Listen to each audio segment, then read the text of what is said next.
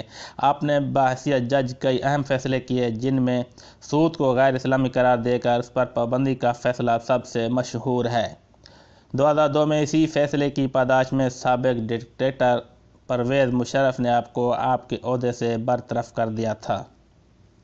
اسلامی بینکاری قرآن مجید میں اللہ تعالیٰ نے ربا یعنی سود کو حرام قرار دیا ہے۔ ایسی صورت میں جب جدید معاشی نظام کی اساس جدید بینکنگ ہے، جس کا پورا ڈھانچہ سود کی بنیادوں پر کھڑا ہے، مسلمان ملکوں میں اللہ کی نافرمانی کی زد میں آئے بغیر معاشی سرگرمیوں کو جاری رکھنا ایک مستقل مسئلہ تھا، لیکن اب مفتی صاحب کی مجددانہ کوششوں کی بدولت یہ مستقل طور پر حل ہو چکا ہے۔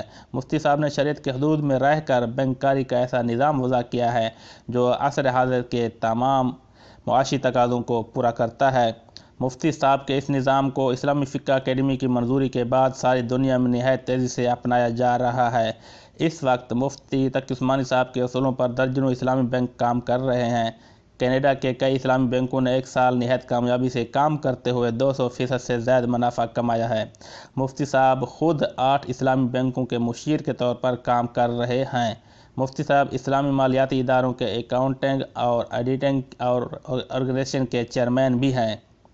ملی اور سیاسی کردار مفتی تقی عثمانی صاحب کا نام پہلی مرتبہ اس وقت سامنے آیا جب آپ نے شیخ الحدیث حضرت مولانا یوسف بنوری کی ہدایت پر 1974 کی قادیانی مخالف تحریک میں اپنا کردار ادا کیا۔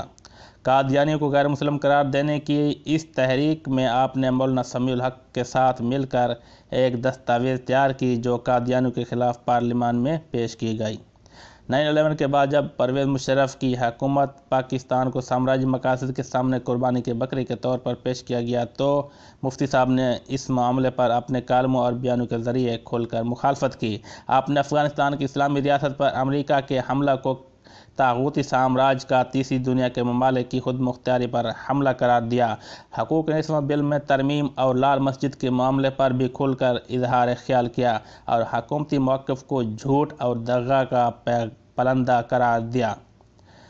آپ صلی اللہ علیہ وآلہ وسلم کی شان میں گستاخی پر سخت رد عمل کا اظہار کیا اور ٹی وی پر آ کر ان شیطانی فتنوں کی مذمت کی اور عوام کو توہین کے عمل میں ملوث ممالک کا معاشی بیکاٹ کرنے کا فتویٰ دیا۔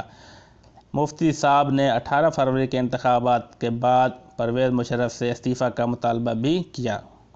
آپ کی کتاب میں تصانیف آسان ترجمہ قرآن یعنی توضیح القرآن مع تشریحات مکمل 3 جلد۔ آسان نیکیاں اندلس میں چند روز۔ اسلام اور سیاست حاضرہ، اسلام اور جدت پسندی، اکابر دیوبند کیا تھے، تقلید کی شرعی حیثیت، پر نور دین، تراشے، بائبل کیا ہے، جہاں دیدہ، دنیا میرے آگے، حضرت معاویہ رضی اللہ عنہ اور تاریخی حقائق، حجت حدیث۔ حضور صلی اللہ علیہ وسلم نے فرمایا، فرد کی اصلاح، علوم القرآن، ہمارا معاشی نظام، نمازیں سنت کے مطابق پڑھیں، عدالتی فیصلے، مسیحت کیا ہے، درس ترمذی۔ ہماری اللہ تعالیٰ سے دعا ہے کہ اللہ تعالیٰ حضرت مفتی محمد تقی عثمانی صاحب کو لمبی عمر عطا فرمائے اور ان سے مزید ملی اور دینی کام لے اور ہمیں عوام کو ان سے مستفید ہونے کی توفیق عطا فرمائے۔ اللہ تعالیٰ ہمیں علماء کرام کی قدر کرنے کی توفیق عطا فرمائے۔ حق سچ سمجھنے کی توفیق عطا فرمائے۔ ویڈیو دیکھنے کا شکریہ، اور مزید اچھی ویڈیوز دیکھنے کے لیے آپ ہمارا چینل PK یوٹیوب چینل ضرور سبسکرائب کریں۔ اپنا خیال رکھیے۔ پاکستان زندہ باد۔